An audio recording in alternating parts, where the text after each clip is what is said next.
Señora delegada del Gobierno, señor presidente de las Corts Valencianas, señoras y señores consellers de la Generalitat Valenciana, autoridades, señoras, señores, muy buenos días a todos.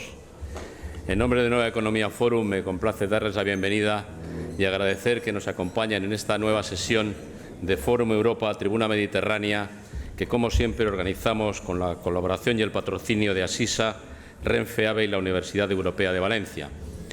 Es la sesión de hoy nuestra última sesión de este ciclo. Volveremos en septiembre, no se preocupen, volveremos a reanudarnos en septiembre. Y, como les decía, esta última sesión tenemos el placer de tener como ponente e invitado principal de esta mañana a Juan Carlos Moragues, conseller de Hacienda y Administración Pública de la Generalitat, que, como digo, será nuestro ponente principal de esta sesión. Y queremos agradecer a Francisco Pérez García, director de investigación del Instituto Valenciano de Investigación Económica y catedrático de la Universidad de Valencia, que haya aceptado hacer la presentación del ponente. La tribuna es suya, profesor.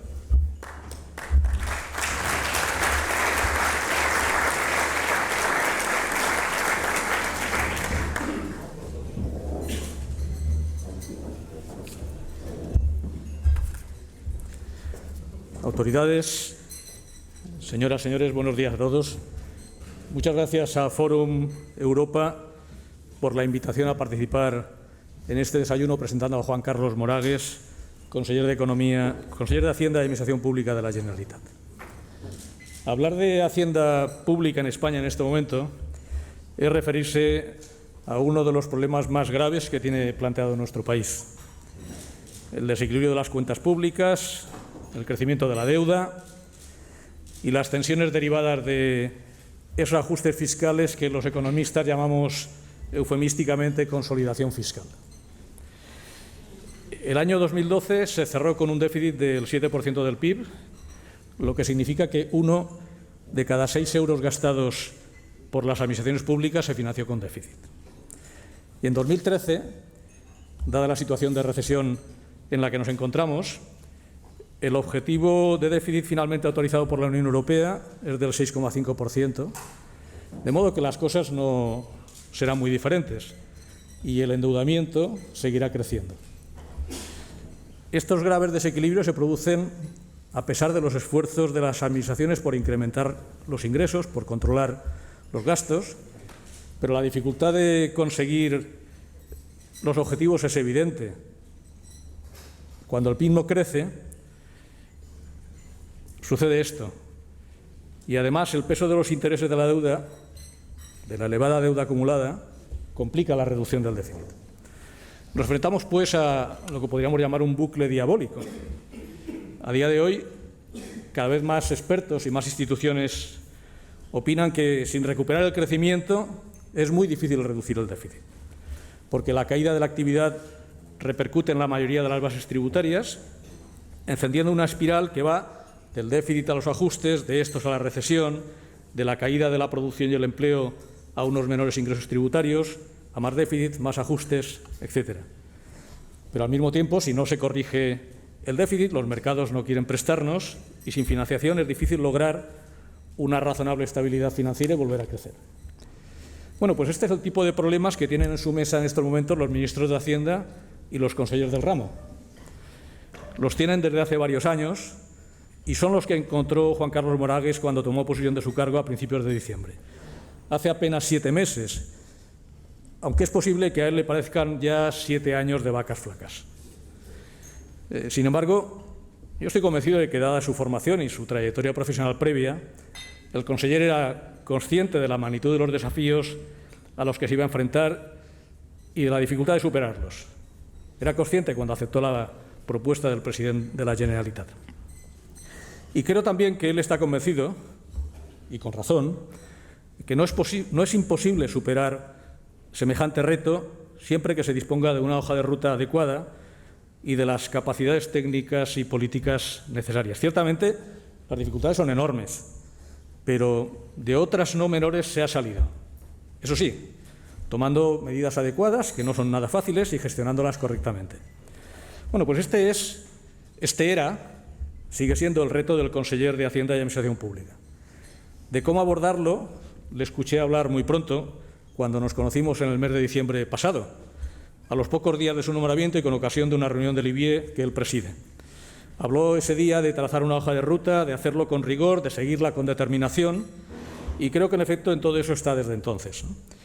Juan Carlos Moragues tiene una sólida formación en las materias relevantes para comprender la naturaleza de los problemas a los que nos enfrentamos y de los instrumentos para abordarlos, que son los de la economía y el derecho. Es licenciado en Ciencias Económicas y Empresariales y es licenciado en Derecho. Y además tiene una dilatada carrera profesional en la Agencia Tributaria como funcionario del Cuerpo Superior de Inspectores de Hacienda del Estado, habiendo desempeñado múltiples responsabilidades de gestión, como delegado de la Agencia Tributaria en la provincia de Castellón, administración de la Agencia Tributaria de Guillén de Castro y Valencia Grau en Valencia, administrador de la Agencia Tributaria de Gandía, su lugar de nacimiento, por cierto, administrador de la Agencia Tributaria de Xàtiva, además de inspector de aduanas en el puerto de Valencia y anteriormente como funcionario del Cuerpo Técnico de Hacienda de Recaudación en las dependencias regional y provincial de Barcelona, en la Administración Colón de Barcelona y en la Administración de Tortosa, en Tarragona. Desde estas responsabilidades profesionales y de gestión en la Agencia Tributaria, ha sido testigo en primera fila del impresionante desplome de la recaudación impositiva en estos años, en más de un 25% desde que comenzó la crisis.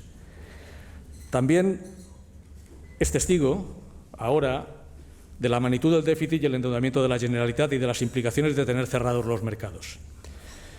Escuchando sus declaraciones públicas, se advierte que la hoja de ruta del conseller Moragues tiene muy presentes dos piezas fundamentales. La primera es la importancia de mejorar las relaciones financieras con la Hacienda Central, tanto para solucionar los problemas de liquidez a corto plazo como para lograr mejorar la financiación autonómica. La otra pieza es la necesidad de lograr avances efectivos en el control del gasto, sin olvidar que la Generalitat Valenciana ya gasta por habitante en servicios públicos menos que el resto de las comunidades, pero tampoco que tiene un déficit enorme y escasas alternativas de financiarlo. Bien, avanzar en estos dos frentes requiere capacidad técnica, pero también política y, desde luego, mucho esfuerzo. Y debo decir que Juan Carlos Moragues genera una clase de confianza basada en la competencia profesional, como la que otorgamos al médico que sabe lo que hace, ¿no? Lo que los ingleses llaman confidence. He podido apreciar que su enfoque de los problemas es franco, realista, riguroso, y son rasgos que personalmente aprecio mucho, ¿no? Mi opinión personal sobre Juan Carlos Moragues se ha formado en estos meses de contacto fluido con él, pero creo que es corroborada por personas que lo conocen desde hace más tiempo, ¿no? Es un hombre cordial, serio, muy respetuoso con las opiniones de los demás y que llega a la responsabilidad política con la perspectiva profesional de un servidor público que conoce la Administración, cosa que considero muy positiva, y que vive la actividad política con el deseo de aportar soluciones técnicamente solventes a los problemas colectivos y de encontrar en el rigor profesional y en la buena administración la palanca para levantar algunas hipotecas de nuestra Hacienda que nunca debieron acumularse. Y no lo tiene fácil, pero hay que desearle suerte porque nos jugamos mucho. Yo creo que Juan Carlos Moragues sabe que no puede hacerlo solo y por eso en temas básicos y de largo plazo como la reforma de la financiación busca el apoyo de las fuerzas políticas y de la sociedad. Y creo sinceramente que para acabar con la infrafinanciación que padecemos los valencianos necesitamos consensuar una posición firme que reduzca los riesgos que amenazan al futuro de nuestros servicios públicos. Yo estoy convencido de que la intervención de hoy en este desayuno del Fórum Europa de Juan Carlos Moragues será de mucho interés por la importancia de los temas de los que se ocupa y por el perfil del ponente. Así pues, con todos ustedes, Juan Carlos Moragues, consejero de Hacienda y Administración Pública de la Generalitat Valenciana.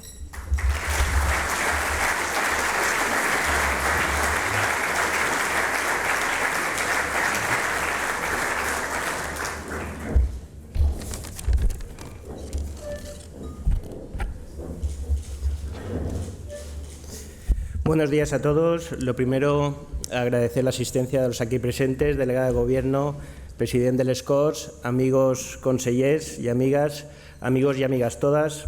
Lo primero, agradecer a Tribuna Mediterránea, a Forum Europa, la posibilidad de hablar, de hacer una especie de ponencia, unas reflexiones en voz alta de los asuntos que me ocupan y me preocupan, pero yo creo que nos ocupan y nos preocupan a toda la sociedad valenciana. Agradecer las palabras de Paco Pérez, agradecer la presencia de mi equipo, en definitiva, agradecer aquí a todos los presentes. Me acuerdo hace 7 meses cuando el presidente de la Generalitat, Alberto Fabra, nos encomendó este cometido, que es llevar una Consellería de Hacienda y Administración Pública, que dijo en la sesión inaugural que me tocaba, en la sesión de investidura, que me tocaba pelear con la más fea. Y yo cuando lo escuché dije, bueno, no será para tanto, seguro que con sentido común, con mucho trabajo, no será tan fea como la están pintando. 7 meses después, que a mí me parecen 7 años o 7 siglos, no puedo decir que se trata de bailar con la más fea, pero bueno, hay que aplicar mucho sentido común, hay que aplicar mucho trabajo, la situación es dura, la situación es comprometida. Sabía de la dificultad del cargo cuando la acepté, evidentemente la dificultad se ha corroborado, pero yo creo que vamos en la buena línea, hay optimismo, vamos en la buena dirección y aunque me toca bailar con la más fea, lo hago encantado. Recuerdo anteriormente, y lo comentaba el ministro de Hacienda, que las carteras de Hacienda hace unos años prácticamente no tenía importancia, en el sentido de que todo era época de bonanza, todo iba bien, las cuentas estaban estables, había una recaudación tributaria e impositiva considerable y entonces las carteras de Hacienda era como el que lleva el lápiz en la oreja y va punteando, va controlando, va cuadrando y en definitiva va haciendo un seguimiento de la ejecución presupuestaria, pero ni se sabía cuál era la cifra de déficit, ni se sabía casi cuál era la cifra de deuda, las prestaciones y las políticas se iban desarrollando y, en definitiva, estabas en un segundo plano. Hoy en día, como todos sabemos, las carteras de Hacienda son importantes porque lo que nos estamos jugando es la estabilidad presupuestaria, la viabilidad y la sostenibilidad financiera. Todas las políticas que se hacen, políticas sociales, educativas, sanitarias, de cualquier índole, tienen muchísima importancia, pero para que se produzcan, se ejecuten esas políticas, es fundamental esa sostenibilidad y esa viabilidad. Y eso es lo que pretendemos, conseguir ese equilibrio presupuestario, esa sostenibilidad como condición necesaria, que no es suficiente para la consecución del bienestar social y del bienestar de la ciudadanía, que es lo que todos perseguimos. Ahora yo creo muy importante conseguir un equilibrio. Tenemos que conseguir un equilibrio, no vale solo sostenibilidad financiera y consolidación fiscal. Tenemos que conseguir también el mantenimiento de nuestro estado autonómico de bienestar. ¿Qué quiere decir eso? A las comunidades autónomas se les encomendaron unas competencias, principalmente sanidad, educación, servicios sociales, y esos servicios sociales cuya competencia se ha asignado a las comunidades autónomas las tenemos que prestar de forma eficiente, pero las tenemos que prestar con unos índices de satisfacción muy elevados para la ciudadanía. El Estado español, cuando hubo ese desarrollo autonómico, se encomendaron esas competencias son innegociables. Yo siempre hablo que hay que hacer búsqueda continua de eficiencia y los ajustes y correcciones oportunos, que no recortes. Ajustes y correcciones, pero siempre manteniendo una línea roja, manteniendo ese equilibrio que es el mantenimiento de nuestro gasto social, de nuestras prestaciones sociales, prestadas, eso sí, de forma eficiente. Es decir, hay que conseguir un triple equilibrio, como decía, consolidación fiscal, mantenimiento de esas prestaciones sociales y de bienestar y, por otra parte, la Administración pública tiene que incentivar la actividad económica. Desde la Consellería de Hacienda yo personalmente creo que la mejor forma que tiene la Generalitat de incentivar la actividad económica es pagando. Es decir, cuando tú pagas y mantienes al corriente tus obligaciones con tus acreedores, evidentemente eso hace que puedas insuflar liquidez en el sistema y contribuir a la actividad económica. Pero a las administraciones públicas no nos podemos convertir en un problema, tenemos que ser la solución y tenemos que buscar las soluciones para dar satisfacción y para inyectar liquidez y pagar nuestros compromisos con nuestros proveedores, colectivos, pymes, asociaciones y demás. Yo tengo una expresión que repito mucho, que gusta mucho en el Ministerio y a todos mis colegas de las carteras de Hacienda. Me acuerdo que dije ante un medio que reducir el déficit para mí no es un objetivo, es una necesidad. Y de hecho yo, por ejemplo, cuando hablo con otros colegas, otros consejeros de Hacienda de otras comunidades autónomas que están pidiendo ahora mismo más déficit, yo les digo que no les entiendo. ¿Cómo? Teniendo una situación de estabilidad financiera, de estabilidad presupuestaria, de sostenibilidad de sus cuentas, quieren más déficit. Porque más déficit, en definitiva, es más deuda es más desprestigio y más deuda son más gastos financieros. En definitiva, tenemos que reducir el déficit, pero no porque sea un objetivo. ¿Qué significa el déficit?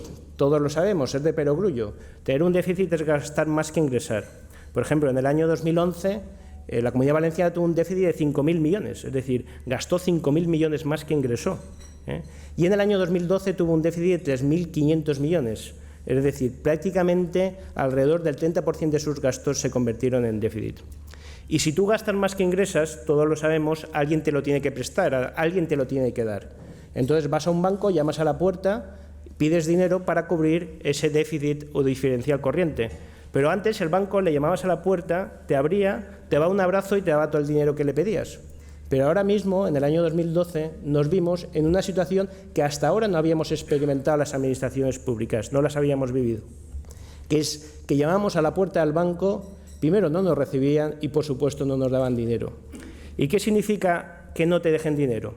Pues que tú, tener ese déficit significa no pagar. O dicho de otra forma, tener un déficit significaba financiarte a través de tus proveedores, financiarte a través de tus colectivos sociales, a través de tus colegios, a través de tus proveedores sanitarios, en definitiva, financiarte a través de todos aquellos que te proveían o a todos aquellos a los que debías prestar el dinero correspondiente. Y eso es inaceptable, es inadmisible. La administración pública no se puede financiar con pymes, colectivos, asociaciones universitarias, universidades, farmacias. No se puede financiar. Es decir, eso no es sostenible, no es admisible. Y eso es déficit. Déficit es no pagar hasta que te lo dejen. Evidentemente, la situación de los mercados ha mejorado considerablemente desde el año 2012 al año 2013. Ahora estamos en mejor disponibilidad, en mejor situación, gracias al Fondo de Liquidez Autonómico que ahora comentaré. Pero ahora podemos recurrir a esa deuda. No nos la da el banco, nos la da, en este caso, el Fondo de Liquidez Autonómico, a través del Gobierno central. Pero es una deuda, primero, que está limitada en cuanto a la cantidad y, segundo, hay una condicionalidad fiscal más que considerable y más que evidente y hay una necesidad de ajustar las cuentas. No es un acreedor como cualquier banco que te deja el dinero y se olvida. En este caso, el acreedor te deja el dinero, te lo deja limitado y te exige una serie de obligaciones que tienes que cumplir. Me acuerdo cuando llegué a la Generalitat, cuando me lo comentó el presidente de la Generalitat, Alberto Fabra, acepté el cargo, ese día me puse a trabajar antes de mi nombramiento. Entonces me puse a ver por internet el presupuesto de la Generalitat y lo primero que vi fue que el presupuesto de la Generalitat para el año 2013 era 13.940 millones de euros. Millones de euros. Lo primero que hice fue intentar pasarlo a pesetas y me costó bastante, más de 2 millones de pesetas. Y pensé, ¿dónde me he metido? Madre mía, ¿quién me manda? La vocación de servicio público evidentemente me ha traicionado. Puse a desgranar ese presupuesto de 13.940 millones de euros y vi que era muy sencillito. Al cabo de media hora, una hora de desgranarlo, de desmenuzarlo, vi que no era tan complicado en grandes partidas. Vi que en materia de gastos, el 40% de tus gastos lo tenía Sanidad. El 40% de tu presupuesto de gastos, de 13.940, unos 5.000 millones de euros. Yo, a título de chascarrillo, una vez, en una intervención que tuve, dije que esto era como una economía doméstica, que el principal gasto que se tiene normalmente es la hipoteca y que en mi caso el mayor gasto era sanidad y asociaba los términos hipoteca con sanidad. Luego vi el segundo gasto. El segundo gasto vi que era educación, que representaba el 30% del presupuesto. Educación. Entonces, claro, entre sanidad el 40% y educación el 30% representaba el 70% de gastos. Eso yo luego lo he comparado con otras comunidades autónomas y da la casualidad que somos la comunidad autónoma que mayor porcentaje de su presupuesto destina a sanidad y educación, el 70%. Y la comunidad autónoma que menos destina a sanidad y educación en su conjunto se sitúa en el 51%. Es decir, hay una diferencia considerable en la Comunidad Valenciana. Casi todo nuestro presupuesto va a sanidad y educación. Entonces, lo primero que pensé, eso es que estamos gastando en sanidad y educación por encima de nuestras posibilidades. Estamos gastando en demasía. Vamos a ajustar esas partidas y conseguiremos el ajuste presupuestario.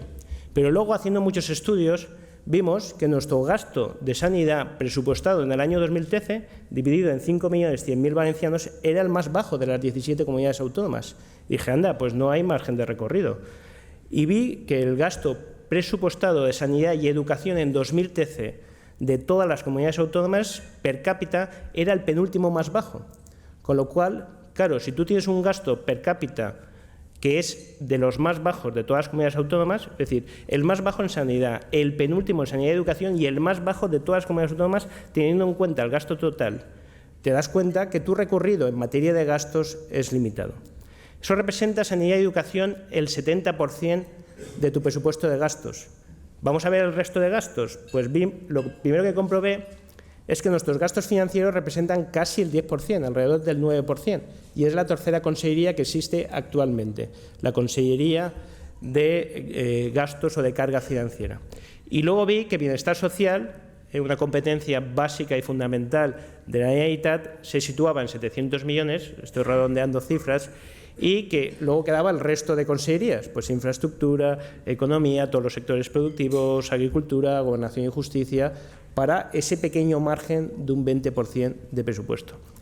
Pensé, bueno, tenemos recorrido, pero muy limitado en gastos, porque si estamos gastando, somos los últimos en gasto per cápita de todas las comunidades autónomas, pues vamos a explotar, vamos a mi especialidad, que son los ingresos. Por algo vengo del mundo de la recaudación tributaria y de la agencia tributaria.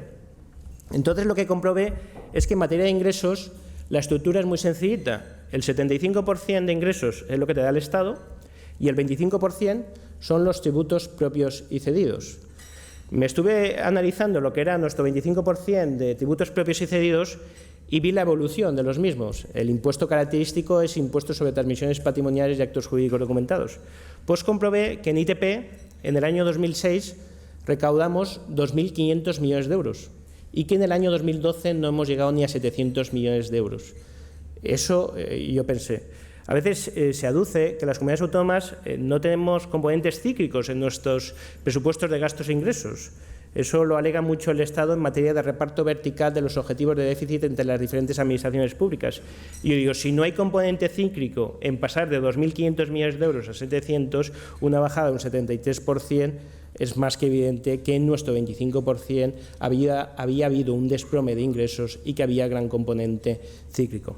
Cuando repartimos el objetivo del Estado, que es el 6,3, inicialmente era para el 2013, era el 4,5, luego hemos pasado al 6,3, hemos acabado al 6,5, se ha comentado que el Estado se ha llevado la mayor porcentaje de reparto de déficit porque tiene la seguridad social, especialmente el componente cíclico de las prestaciones por desempleo.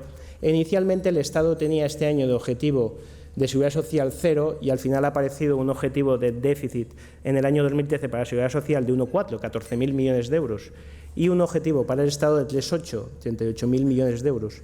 Y se ha fijado el objetivo de las comunidades autónomas en 1,3, 13.000 millones de euros. En el caso de la Comunidad Valenciana es muy sencillito, 1,3 son 1.300 millones de euros. En definitiva, se aduce el componente cíclico que tiene el Estado en las prestaciones por desempleo, pero yo siempre alego que tenemos componente cíclico en ese 25% de ingresos más que palmario y más que evidente. Luego me fijé en nuestro 75% de ingresos, pues es lo que te da el sistema de financiación. Y estuve estudiando, ¿podemos influir sobre él? Y la conclusión que llegué, que sabemos todos, es que no. Puedes influir sobre él cada 5 años, pero cuando se aprueba un sistema de financiación se va aplicando y es el que tienes, y es tu 75% de ingresos, y ahí no puedes influir. Es decir, ahora yo mismo no puedo influir sobre él. Yo lo he comentado en el Ministerio, lo he comentado también en las reuniones que he tenido la ocasión.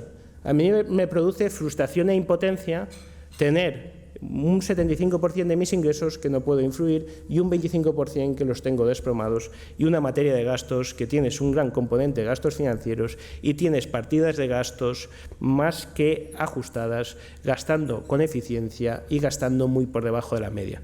En definitiva, a la conclusión que llegué es que necesitábamos mejorar nuestro sistema de financiación, seguir en nuestra búsqueda continua de eficiencia en materia de gasto, pero mejorar nuestros ingresos para conseguir esa estabilidad presupuestaria tan necesaria y tan vital para la viabilidad de la Generalitat. Yendo al sistema de financiación, estuve analizando una serie de datos. Estuve viendo que nuestra renta PIB per cápita, la Comunidad Valenciana, es la número 12 de las 17 comunidades autónomas. Es así.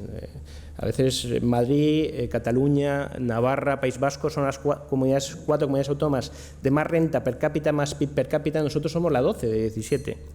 Vi que también nuestro gasto público, como he comentado anteriormente, era eficiente. Estaba muy por debajo de la media. Estamos gastando de forma eficiente. Y comprobé también análisis de balanzas fiscales. Vamos a ver cómo salimos la Comunidad Valenciana en las balanzas fiscales publicadas. Todo esto son datos publicados, datos que se pueden acceder de forma pública. Pues vi que las balanzas fiscales estábamos como una de las 4 comunidades autónomas, con datos hasta 2005, que aportábamos al Estado más que recibíamos.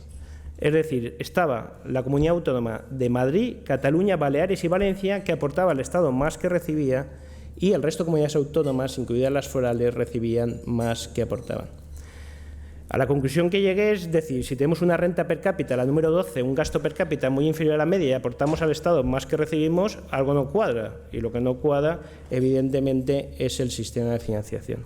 Pero claro, que yo critique o intente cambiar el sistema de financiación, no yo creo que tiene que ser toda la sociedad valenciana, porque ahí todos nos jugamos mucho. Ya por encima de todos los partidos políticos, ahí tiene que estar la sociedad valenciana detrás, los agentes económicos, sociales, institucionales, relevantes, etcétera. Pues vi que yo digo, voy a buscar estudios, porque igual estamos analizándolo nosotros de una forma sesgada y parcial, y sin embargo los científicos, los entendidos, los técnicos, los expertos en sistema de financiación tienen otra opinión.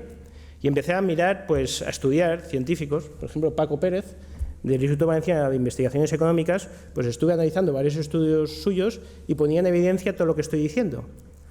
Yo digo, voy a buscar otros estudios, porque a Paco lo quiero mucho, es el Instituto Valenciano de Investigaciones Económicas, tiene muchísima credibilidad, es de reputado prestigio, está trabajando para BBVA, para la Unión Europea, pero vamos a buscar otros científicos, otros estudiosos. Por ejemplo, vi otro estudio de BBVA Research, que es de Ángel de la Fuente, que decía que el sistema de financiación era muy malo, era injusto y era inexplicable, y situaba con competencias homogéneas y población ajustada quiere decir que hay que tener en cuenta aquellos mayores de 65 años porque provocan más gasto sanitario y aquellos menores de 16 o de 23 porque provocan más gasto educativo. Estuve viendo que también situaba a la Comunidad Valenciana en una media de 100 de todas las comunidades autónomas de régimen común, a la Comunidad Valenciana en 92,9, la última de financiación efectiva, población ajustada de competencias homogéneas, cuando la media se situaba en el 100% y otras comunidades autónomas se situaban en cerca del 120%. E incluso Standard & Poor's, el último informe que ha publicado, que dice que la diferencia de financiación per cápita entre todas las comunidades autónomas hay una diferencia de 1,5 entre la peor financiada y la mejor financiada, hablando de comunidades autónomas de régimen común, dejando de lado los territorios forales. En definitiva, lo que comprobé es que había que trabajar en esa línea y en esa dirección de intentar mejorar nuestro sistema de financiación. Pero el problema del sistema de financiación no es que lo tienes un año. Por ejemplo, este año el Estado nos da 8.300 millones de euros, nos da 7.400 millones de euros de entregas a cuenta y luego, bueno, tienes que descontar las liquidaciones negativas de los años 2008 y 2009, que estamos intentando financiar, y luego te da 900, que el viernes salió la liquidación del sistema de financiación del año 2011, te da un 940 millones de euros. En definitiva, te da 8.300 millones de euros. Con 8.300 millones de euros no pagas ni sanidad y educación. He dicho que nuestra sanidad y educación son 9.000 millones. Pues los 8.300 representa el 81% de lo que corresponde a sanidad y educación. Y dije, vamos a compararlo con las otras comunidades autónomas.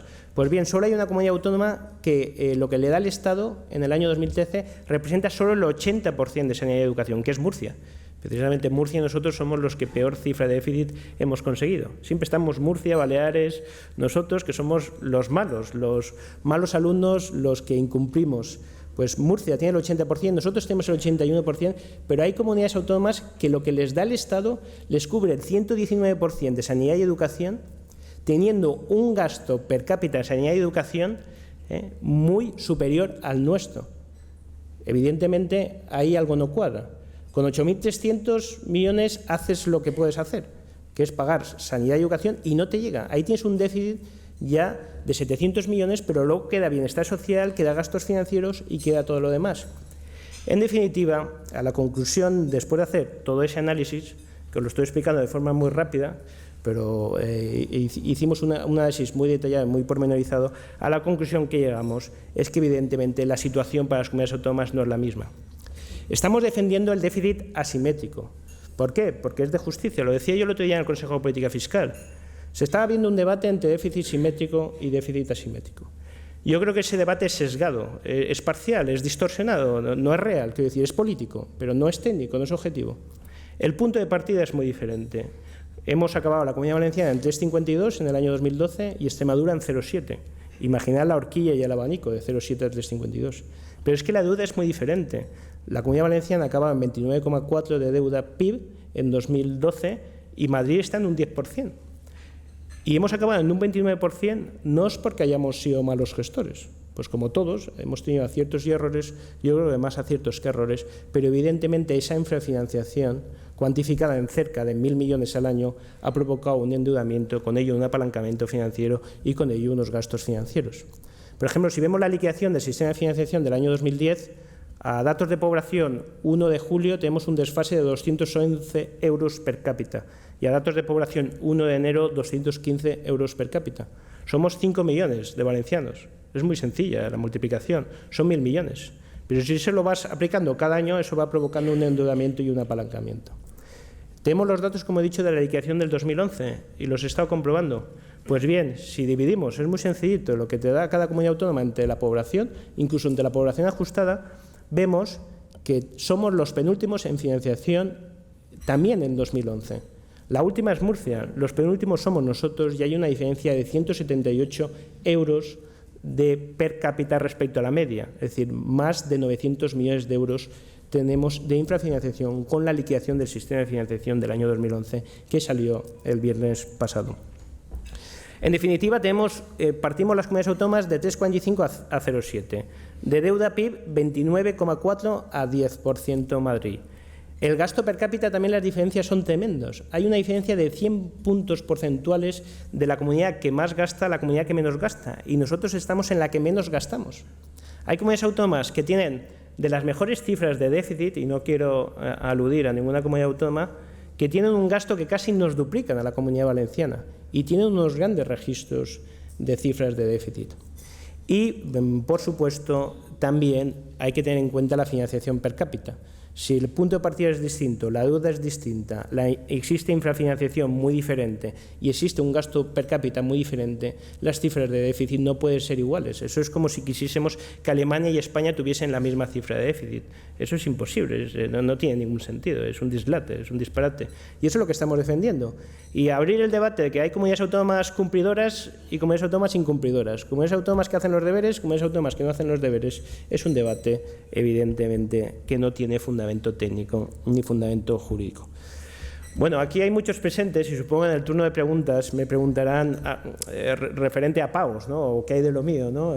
Es lo que nos toca a los consejeros de Hacienda, ¿no? Y de, oye, ¿cuándo me vas a pagar? ¿No? Es lo que normalmente todos me preguntan e intento llevar con buen ánimo. Lo he dicho al principio en mi introducción, las administraciones públicas tenemos que cumplir y tenemos que pagar, eso es más que evidente.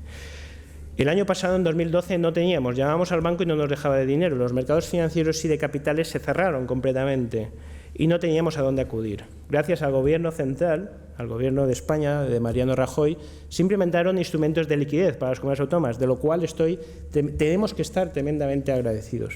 El Fondo de Liquidez Autonómico, el FRA, demonizado al principio, decían que nos iban a intervenir. Cuando nos adherimos al FRA, ha supuesto un gran instrumento de financiación de liquidez. Tenéis que pensar que el FRA nos financiamos a Tesoro más 30 puntos básicos. ¿Qué quiere decir eso? Pues si el préstamo FRA es a 10 años y Tesoro se está financiando alrededor de un 4%, arriba y abajo, a nosotros el FRA nos supone un 4,3, 4,4. Es un tipo de interés más que razonable, es un tipo de interés más que admisible. Y otras comunidades autónomas que no están en FRA están acudiendo a los mercados financieros y de capitales y se están financiando incluso a 10 años sobre el 7%. Es decir, hay otras comunidades autónomas que no están en FRA que todas están teniendo sobrecoste financiero por no estar en FRA. El Ministerio de Hacienda estableció un límite. Tú te puedes financiar fuera de FRA, pero con un límite que son 100 puntos básicos. Un punto. Nosotros nos estamos financiando Tesoro más 30 puntos básicos. Con el nuevo límite ya tenemos 70 puntos básicos de diferencia positiva a nuestro favor, pero es que hay otras comunidades autónomas que se han financiado antes con tipos de interés hasta 250 puntos básicos respecto de Tesoro, y nosotros a 30. Hay comunidades autónomas que eso representa 100 millones de euros al año, ese sobrecoste financiero. Yo estoy muy cómodo y muy a gusto en el FRA. Luego el segundo, el Fondo de Financiación de Pago a Proveedores. El pago a proveedores, que el año pasado representó pues, el pagar a muchos proveedores, insuflar liquidez, y del cual soy un gran defensor. Saben que la semana pasada, no la anterior, en el Consejo de Ministros de este viernes, no del otro, se publicó un nuevo mecanismo de pago a proveedores, ahora mismo llamado Fondo o Plan de Lucha contra la Morosidad de las Administraciones Públicas. Le hemos cambiado el nombre. Eso provocó pues, bueno, muchas incertidumbres y muchas dudas de ese Real Decreto Ley 8/2013. ¿Estoy en él o no estoy en él? Ese Real Decreto Ley prevé un artículo 3 donde establece toda la casuística del nuevo y último pago a proveedores o plan de lucha contra la morosidad.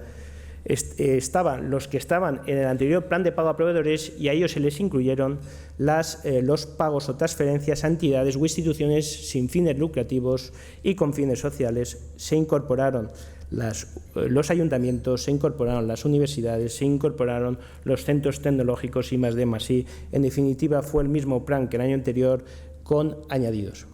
Pero, sin embargo, hay un artículo 12.1, que establece unas letras, de tal forma que se establece un primer tramo de pago a proveedores y luego se habilita en el 12.2 la posibilidad de que la Comisión Delegada del Gobierno para Asuntos Económicos apruebe nuevos tramos o un nuevo tramo. En definitiva, se da el marco jurídico de ese fondo de lucha contra la morosidad y luego se establece un primer tramo inicial de 8.200 millones de euros a repartir principalmente a las entidades locales, en un primer momento a las comunidades autónomas, para el pago de las letras EFJK, en artículos 9 y 10, que son convenios de colaboración a cambio de contraprestación, lo que son los conciertos sanitario, educativo y en materia social, lo que son las subvenciones a centros de I+D+I, también lo que es todas las transferencias al tercer sector, los pagos a los ayuntamientos con el límite de la deuda comercial que tienen los ayuntamientos con sus proveedores y los pagos a las universidades. Ese es un primer tramo, pero por un simple acuerdo de comisión delegada se puede abrir un nuevo tramo al resto de supuestos previstos en el artículo 3. Salió un teletipo en la memoria económica de este Real Decreto Ley que preveía 19.350 millones de euros. Ahora se han habilitado 8.200. Estamos hablando de cifras máximas y estamos hablando para comunidades autónomas y para ayuntamientos de todo el país. Pero, en definitiva, tenemos los primeros casos, se han querido aprobar primero un primer tramo y luego estamos a la espera de que después del verano se habiliten mediante un simple, repito, acuerdo de comisión delegada el resto de tramos y dar respuesta y dar satisfacción. Pero eso será pagar toda la deuda comercial y será a partir de cero. Pero a partir de ahí la exigencia y la condicionalidad es que las administraciones paguemos a 30 días. Y para pagar a 30 días tienes que tener un déficit que puedas cumplir y tienes que tener una financiación que financie ese déficit que puedas cumplir. Porque si no, aunque hagamos tabla rasa a costa de endeudamiento y de gastos financieros, luego estaremos en una diatriba de no poder pagar a 30 días y, en definitivo, con la amenaza de la propia Ley de Estabilidad Presupuestaria, de medidas pues preventivas, coercitivas y medidas de corrección. Lo que queremos, lo que pretendemos es, en el segundo semestre, cuando tengamos la cifra de déficit, que supongo se fijará, si no la semana que viene, la otra, en un Consejo de Política Fiscal y Financiera, la cifra de déficit, tendremos esos dos instrumentos de liquidez para lo que queda del segundo semestre. El pago a proveedores, el llamado pago a proveedores, ahora ha cambiado de denominación, y también el FRA. El FRA te cubre el déficit autorizado. Nosotros hasta ahora tenemos un déficit autorizado de 0,7. Nuestro PIB es muy sencillito, 100.000 millones de euros. Tenemos una autorización de endeudamiento y una línea de financiación hasta 713,55 millones de euros. Y con ello lo vamos recibiendo de forma mensual. Por cierto, una petición que hicimos de la Comunidad Valenciana, porque yo solo llegar en diciembre, me pasé todo el mes de diciembre pidiendo que recibiésemos el último tramo del FRA del año 2012 y estuve suplicándolo y pidiéndolo y al final aparecieron esos 437 millones. Y yo necesito saber cuándo voy a cobrar, cuánto voy a cobrar y cómo voy a cobrar para también a mis proveedores, a mis colectivos, a mis pymes, a mis asociaciones, decirles cuándo les voy a pagar, cuánto les voy a pagar y cómo les voy a pagar. Tenemos que tener total, absoluta certidumbre y se trata de ganar confianza y credibilidad. Estamos hablando con los colectivos, con las asociaciones, mis compañeros y amigos están dando la cara, yo estoy dando la cara y estamos hablando, intentando inspirar confianza y credibilidad, porque yo estoy seguro que si yo hablo con una persona y le digo que le voy a pagar la semana que viene, el viernes de la semana que viene,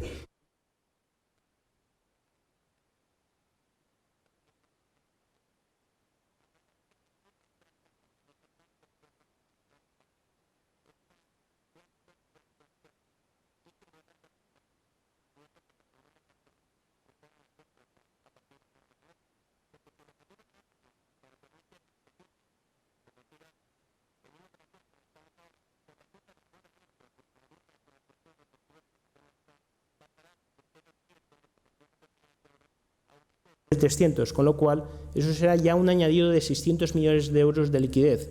Y si la cifra de déficit se sitúa por encima, esa será una mayor liquidez, cada décima son 100 millones que tendremos de liquidez para poder hacer frente a esos pagos. En definitiva, por eso es tan importante el déficit asimétrico y por eso es tan importante luego fijarse un déficit que puedas cumplir para estar al día con tus obligaciones de pago.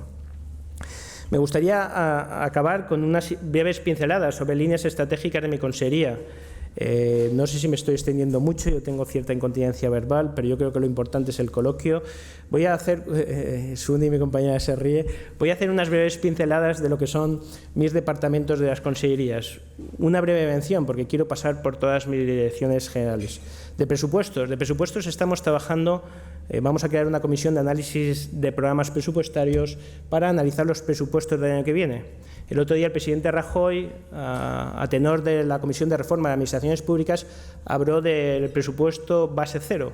Es decir, no partimos del presupuesto del año anterior, ponemos el contador a cero y que cada departamento, cada consejería justifique cada céntimo. Es decir, rompamos con los esquemas, con el histórico que tenemos, pongamos el contador a cero y formulemos los presupuestos mediante los análisis económicos correspondientes partiendo de cero.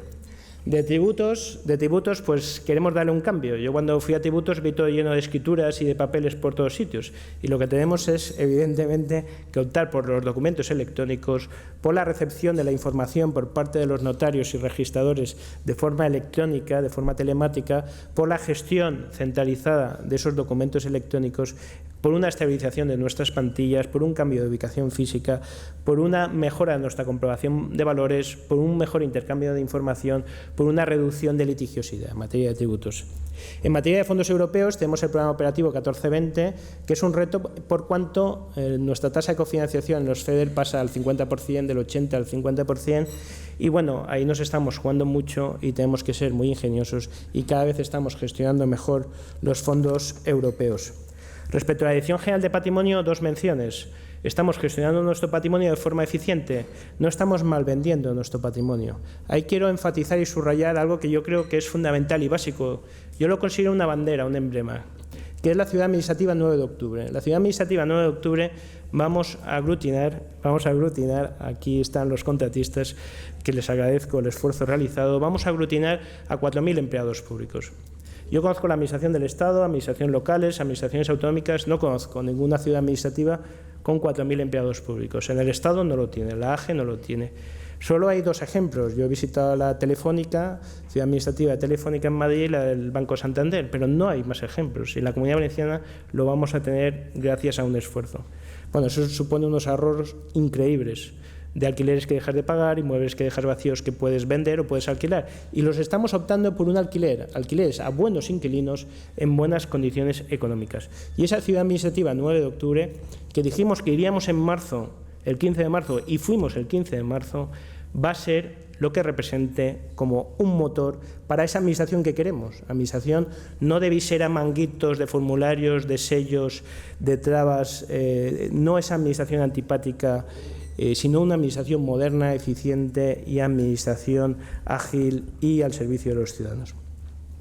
Respecto de tecnologías de la información, pues es fundamental actualmente. Hemos hablado de administración electrónica, lo decía la CORA, la Comisión de Reforma de Administraciones Públicas. Nosotros vamos en esa dirección ya. No hacía falta que nos lo dijese la CORA. Factura electrónica, registros electrónicos, administración electrónica, trámites electrónicos, atención no presencial a los ciudadanos. Es decir, nosotros estar dos pasos por delante, como decían el otro día, la tecnología del smartphone, estar dos pasos por delante para que nosotros seamos motor, para que no haya exclusión digital, que vivamos en una sociedad digital, que gracias a la Administración haga de motor para que la sociedad se enganche, se suba al carro de la sociedad digital en la que vivimos, de la sociedad tecnológica en la que estamos. Y luego también el plan de simplificación y reducción de cargas administrativas. Como he dicho anteriormente, todos tenemos una imagen de una administración que te pide muchos papeles, muchos trámites, mucha burocracia, muy lenta, antipática. Tenemos que simplificarla y tenemos que hacer una redistribución de nuestra normativa para simplificarla enormemente y de nuestros trámites. Plan de en materia de función pública, brevemente, Cada vez nuestra administración va a ser más pequeña y más eficiente, y para eso es fundamental tener una movilidad en nuestra administración. No puede ser una administración pública encorsetada. Como saben o como sabéis, yo soy funcionario público y creo que administración pública y eficiencia no están reñidas. Yo por lo menos lo he vivido así, yo lo siento así, yo creo en la administración pública. Yo soy funcionario y creo. Y creo en el servicio público que prestan los funcionarios en la administración. Pero hay que poner en valor nuestra administración. Hay que hacerla cada vez más pequeña, más eficiente y que cada vez la sociedad se sienta más orgullosa de esa administración. Que no tengas ese benito estigma de funcionario acomodado y administración lenta, sino que toda la sociedad se enorgullezca de nuestra administración, y es fundamental el plan de redistribución de cargas de trabajo. Muy rápidamente, el sector público empresarial, evidentemente había que reconducirlo, reformularlo, reestructurarlo, redimensionarlo, era más que evidente, y vamos en la buena dirección, estamos trabajando muy bien. Lo dice el Ministerio de Hacienda en el último informe, que a objetivos a 1 de enero del 2013 habíamos cumplido el 100% de objetivos, pero teniendo en cuenta las entidades que habían cesado su actividad y dejaban de coger recursos presupuestarios, estábamos en un porcentaje de cumplimiento del 166%. Éramos la cuarta comunidad autónoma en mejor grado de cumplimiento de reestructuración del sector público, siendo las otras 3 comunidades autónomas comunidades con un sector público muy reducido y con una reducción de entes muy pequeña. Tenemos deberes para el segundo semestre: monitorización del sector público, control de tesorería del sector público, RPT del sector público, control de cómo afecta a déficit nuestro sector público, cómo se utiliza nuestra tesorería, y también nos hemos centrado en un abanico de 80 entes, pero más allá de los 80 entes hay muchos consorcios, hay muchas entidades, hay muchas fundaciones que participan no de forma mayoritaria o no de forma única la Generalitat, sino de forma parcial. Tenemos que también meternos a ver si lo estamos haciendo bien, y tenemos que nuestro sector público, todo aquello que pueda hacer la administración pública eficiente, que lo haga la administración pública y nuestro sector público para prestar determinados servicios en la búsqueda continua de la eficiencia. Por último, la central de compras de mi subsecretaría, que eso lo ha dicho la CORA, la Comisión de Reforma de Administraciones Públicas, y nosotros ya estamos licitando, lo estamos haciendo, y muy bien. Y el Instituto Valenciano de Finanzas, que es nuestro instrumento de política financiera, y hay que ponerlo en valor y realzarlo. En la Consellería de Hacienda tenemos, yo creo que es algo fundamental, que no pasa en Madrid, por cierto. Tenemos presupuestos, tenemos intervención, tenemos tesorería y tenemos política financiera. En Madrid, como sabéis, Ministerio de Economía tiene Tesoro y Política Financiera, y Ministerio de Hacienda tiene Intervención y tiene Presupuestos. Aquí yo creo que lo tenemos de forma óptima. Tenemos en mi consellería las 4 patas. Yo creo que por las que pasa toda la actuación de Generalitat: presupuestos, intervención, tesorería y política financiera. Y por último, la intervención. Estamos reforzando la intervención porque creemos en ella como instrumento de control interno y como medida de propuesta para la mejora en nuestra gestión. Bueno, yo por último, aparte de agradecer la oportunidad de hablar, de hacer unas reflexiones aquí en voz alta y de estar con todos vosotros, también querría transmitir un mensaje de optimismo. Estábamos muy mal en 2012, España estaba a punto de ser intervenida. España acabó en 2011 con un déficit cercano a 100.000 millones de euros y en 2012 con un déficit cercano a 70.000 millones de euros. Y la Comunidad Valenciana acabó 2011 con 5.000, como he dicho antes, y 2012 con 3.500. Y teníamos los mercados financieros y de capitales cerrados. Y ahora, por ejemplo, la agencia Fitch ha dicho que la Comunidad Valenciana es grado de inversión no especulativo. Y Standard & Poor's nos ha quitado el credit worth negativo. En definitiva, hay pronunciamientos que van en la buena dirección. Esto no se pasa de estar muy mal a estar muy bien en breve periodo de tiempo. Esto tiene recorrido. Hay que llevar una senda. Pero yo estoy convencido, de verdad, y soy muy prudente en mis manifestaciones, los que conocéis lo sabéis, que vamos en la buena dirección, que cada día estamos un poquito mejor que el día anterior y que este año estamos mucho mejor que el año pasado y que el año que viene estaremos mejor que este año y que la línea de trabajo emprendida es la adecuada, es la óptima, que vamos en buena dirección y que lo vamos a conseguir. Muchas gracias.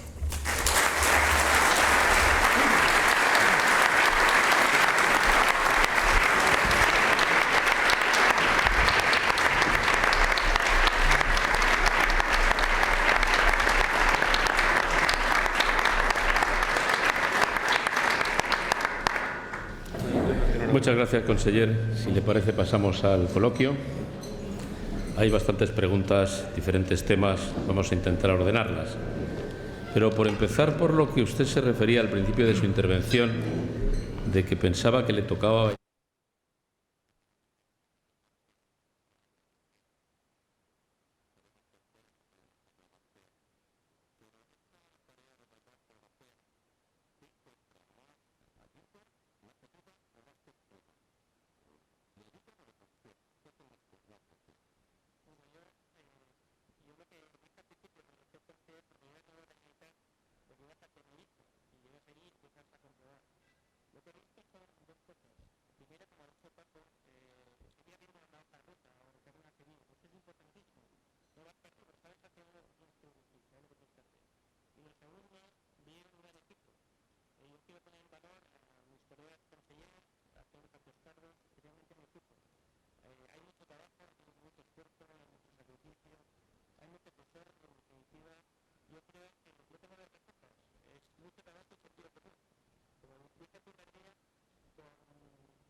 También en marcha, se dice, la reforma del sistema de financiación.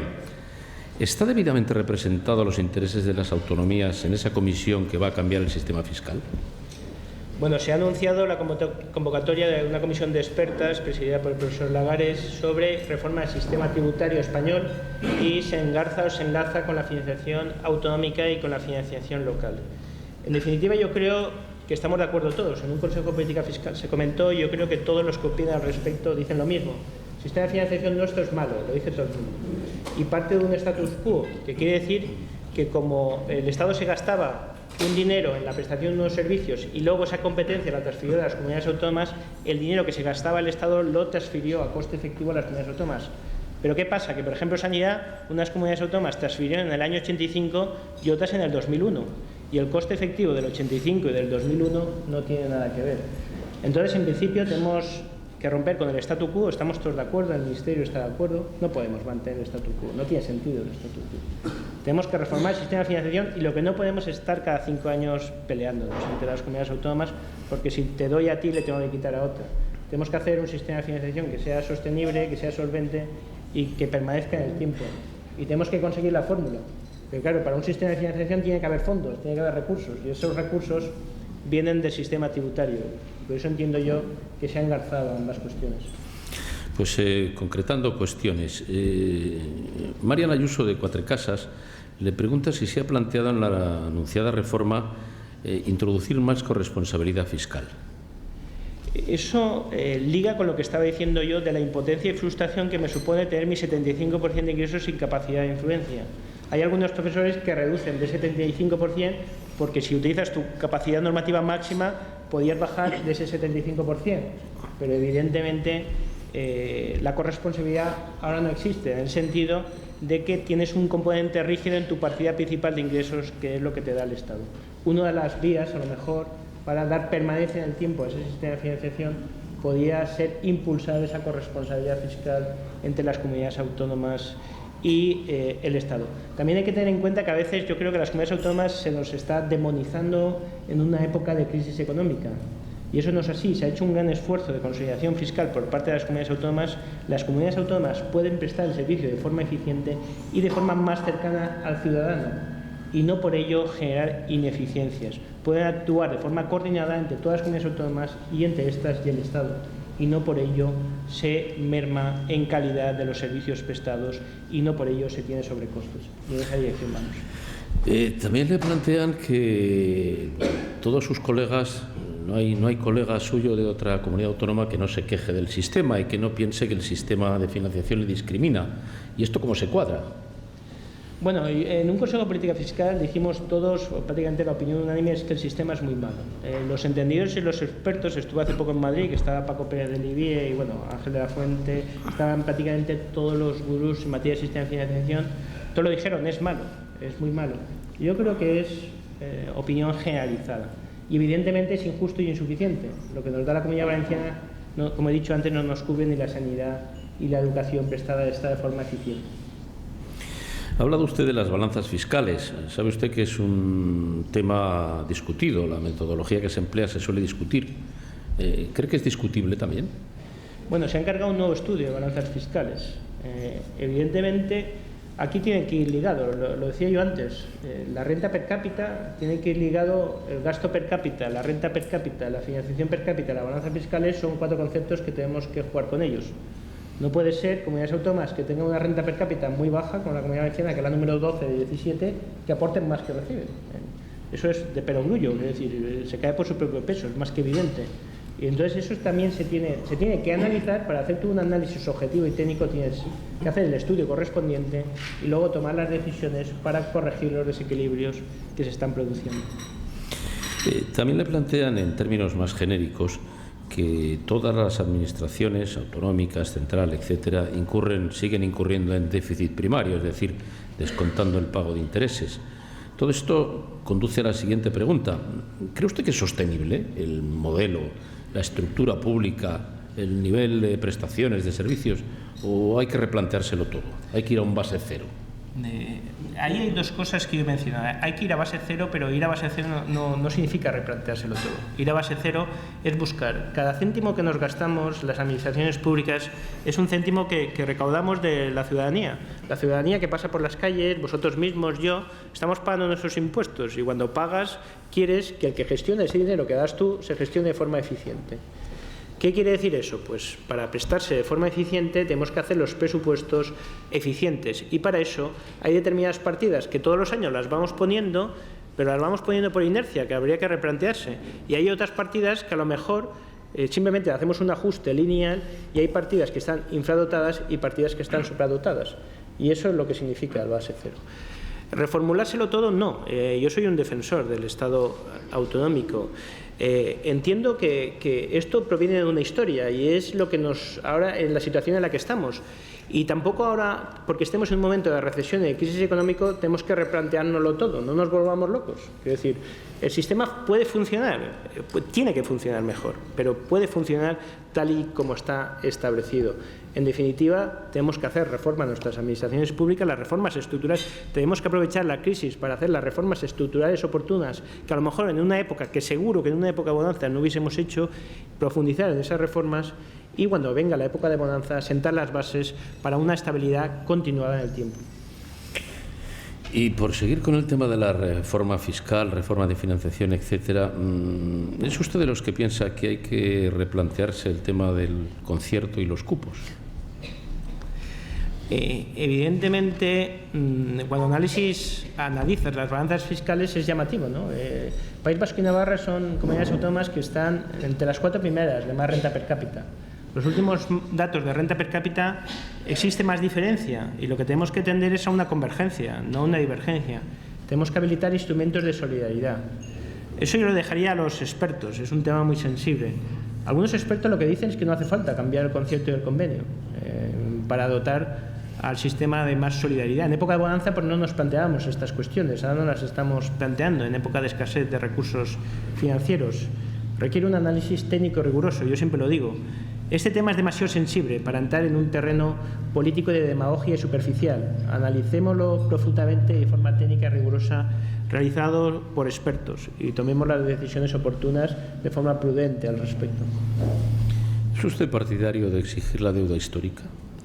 La deuda histórica se tiene que saber, se tiene que reivindicar y se tiene que pedir. Eso es más que evidente. Este año 2011, 900 millones de euros menos por los 178 euros per cápita. El año pasado, 215 euros per cápita son 1.050 millones de euros, y así sucesivamente. Y eso se tiene que pedir y se tiene que reivindicar, y se tiene que saber. Dicho eso, claro, hay que ser también realista y hay que ver que la situación económica, el escenario económico es el que es. Estamos en un escenario económico de recesión, con un programa de estabilidad reformulado y en un momento de desplome de los recursos tributarios de los ingresos.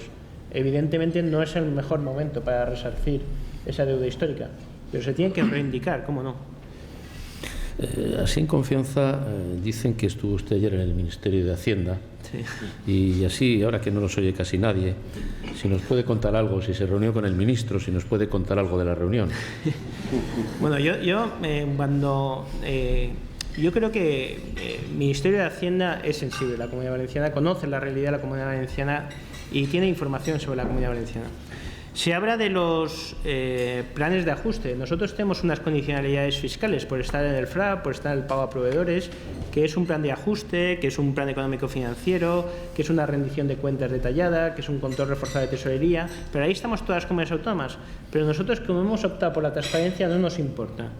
Yo creo que al final, si dices mentiras o haces trampas, al final se te descubres. Y yo creo que en la Unión Europea es fundamental la credibilidad. Yo lo estaba comentando. Pues yo tengo muchas reuniones y comunicaciones con el Ministerio, son continuas, pero bueno, desde el respeto institucional y para nada hay que tener claro que se nos influye en nuestra toma de decisiones. Es total y absolutamente autónoma. Simplemente hay una rendición de cuentas, pero ya está.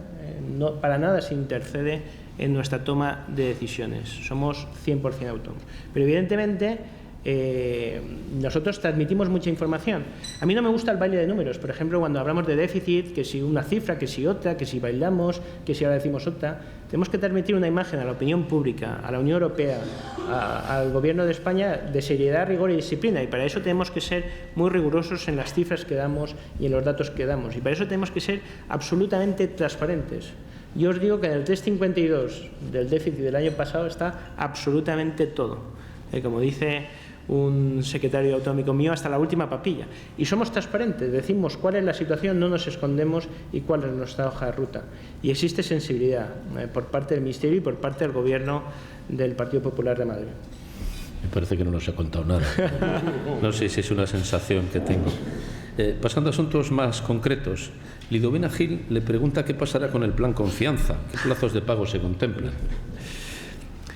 El plan Confianza, yo siempre lo he comentado. Nosotros, el plan Confianza es un proyecto de legislatura. Se aprobó en un momento dado para incentivar la actividad económica. Los escenarios macroeconómicos han cambiado, los estaba analizando, pues teníamos una previsión de crecimiento para el 2013 de 0,2, luego pasó a decrecimiento 0,5 y ahora estamos en un escenario de crecimiento del PIB 2013 de 1,2. Y para el año que viene pues estamos en un escenario de crecimiento de 0,5. Bueno, inicialmente había un crecimiento de 1,3.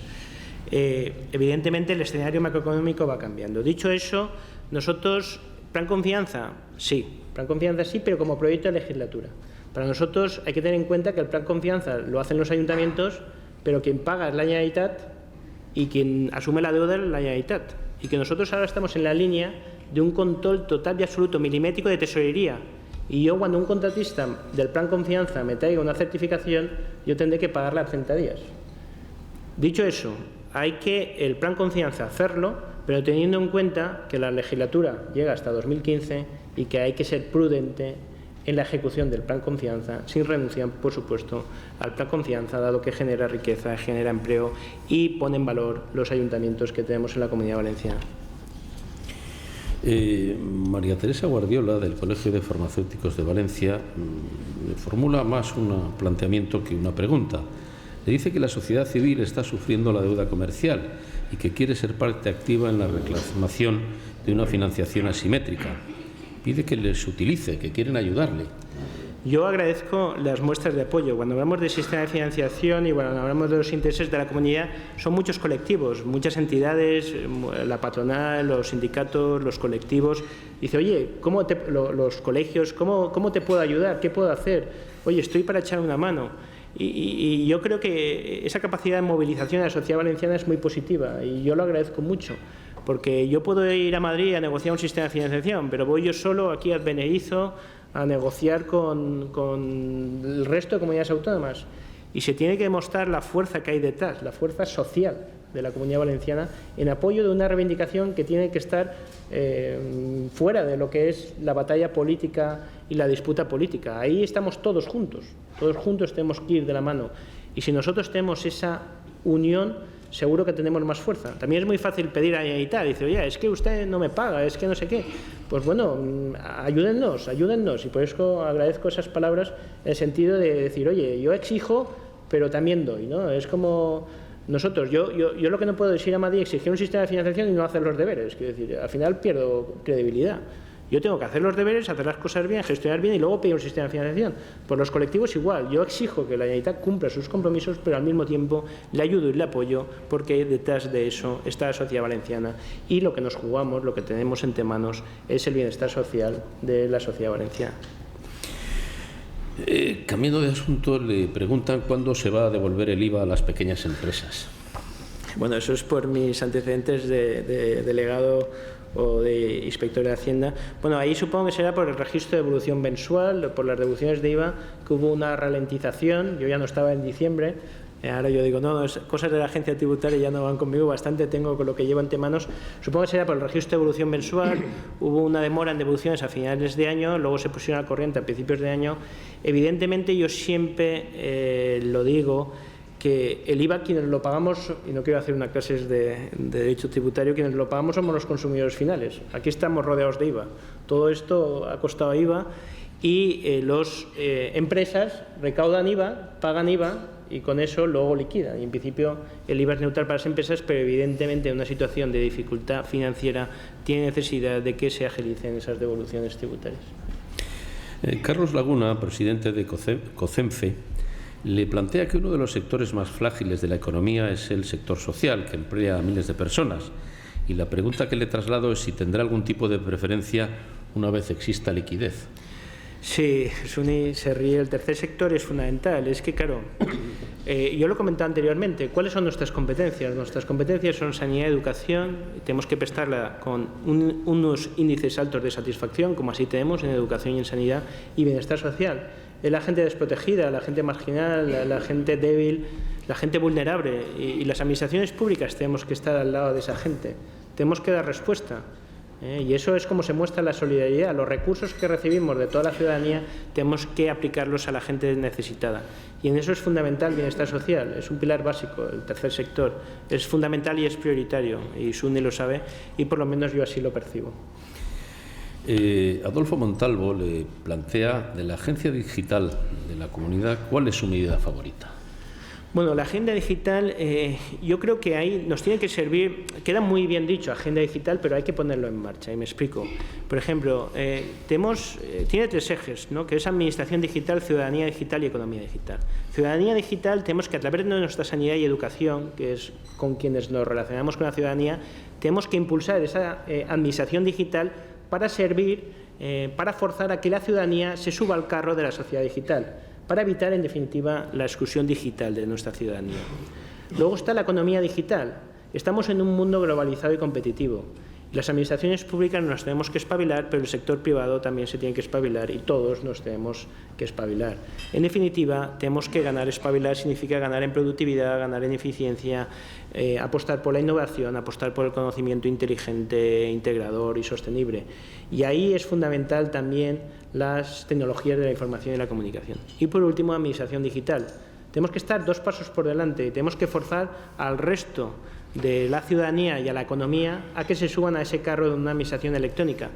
Y yo soy muy partidario yo jugaba siempre con una idea, que es oficina sin papeles. Yo odio los papeles, pudiendo tener documentos electrónicos y habiendo intercambio de información, tú no le puedes pedir a un ciudadano certificado de empadronamiento cuando ese certificado lo tiene otra administración pública. Eso es como un ejemplo de muchos ejemplos. Tenemos que apostar por la administración electrónica como por la administración digital y que sirva de catalizador, de palanca, de motor económico para forzar a empresas y a ciudadanos a subirse a esa sociedad digital. En el plano político le plantean que el Partido Popular gobierna la Comunidad Valenciana, el Partido Popular tiene mayoría absoluta en el Gobierno del Estado, en el Congreso de los Diputados y, por tanto, ostenta el Gobierno del Estado. La Comunidad Autónoma Valenciana está mal financiada. ¿Usted entiende que hay quien no lo entienda? Yo, por ejemplo, cuando he aludido a los medios de comunicación 1 de enero de 2014, ¿por qué? El sistema de financiación actual se regula por la Ley 22/2009. Esa Ley 22, en su adicional séptima y en su transitoria tercera, alude a 2 conceptos. Periodo quinquenal, alude a una disposición, y a periodo 2009-2013 en otro. Todos los sistemas de financiación anteriores, si no recuerdo mal, desde el año 86, tienen un periodo de vigencia de 5 años menos 1, que fue el del 2001, que tuvo 7 años. Nosotros defendemos que el periodo de vigencia sea de 5 años, con lo cual acabaría el 31 de diciembre de este año. ¿Eso quiere decir que se tiene que revisar antes? No. De hecho, el del año 2009 se revisó a lo largo del 2009 y se le dio efectos 1 de enero de 2009. Y es lo que nosotros estamos defendiendo. También reconozco que el escenario económico no es positivo, lo decía anteriormente. Estamos con una recaudación tributaria desplomada y con unos déficits que venimos de cerca del 10% y del 7% en 2012 de déficit del Estado. Reconozco que el escenario económico no es más adecuado, reconozco que cualquier reforma del sistema de financiación, pues hay fondos en juego, pero estoy convencido que solo mejore ese escenario económico, se renegociará y nosotros lo que hemos pedido y hemos reivindicado es que se le dé efectos retroactivos a 1 de enero del 2014. Bien, estamos prácticamente acabando el tiempo y la última pregunta que le traslado se refiere a que esa pista en la que usted baila, que hemos quedado que con una fea, es sin duda un observatorio magnífico para saber cómo van las cosas, porque los ingresos son uno de los indicadores, los ingresos fiscales me refiero, son uno de los indicadores más claros de cómo van las cosas. ¿Hay síntomas de mejoría de verdad en esos ingresos? ¿Se está empezando a notar? Ahora mismo, en materia de... hacemos mucho seguimiento de la recaudación tributaria tanto del Estado como de la comunidad autónoma, como no puede ser de otra forma. Ahí nosotros lo que ha habido es un desplome de bases. Eso es así, porque en IVA se han subido los tipos de IVA en 2 años del 16 al 21. En ITP también se están realizando operaciones, pero en renta pues se ha subido también el gravamen. Pero bueno, lo ha dicho el ministro y lo dicen los que lo sigan. Tenemos un problema de bases, de desplome de bases, que claro, si desplomas de bases, pues aunque los tipos suban, la recaudación se mantiene.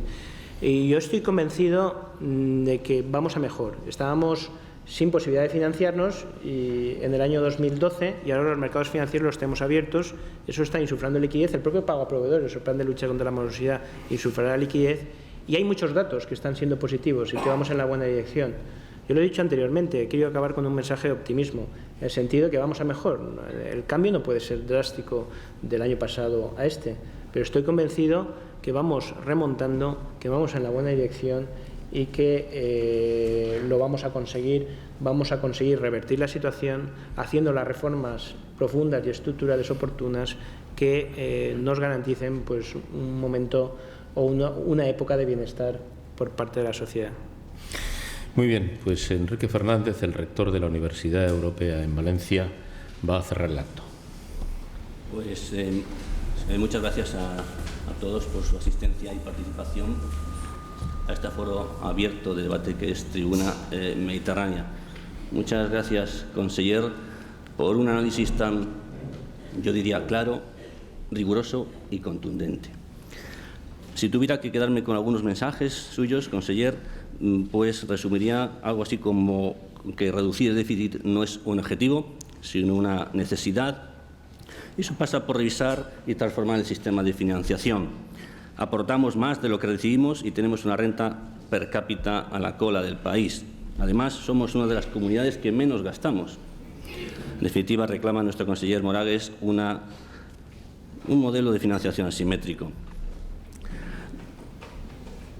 Son imprescindibles también, nos recuerda nuestro conseller, la sostenibilidad financiera y la consolidación fiscal para garantizar el bienestar social.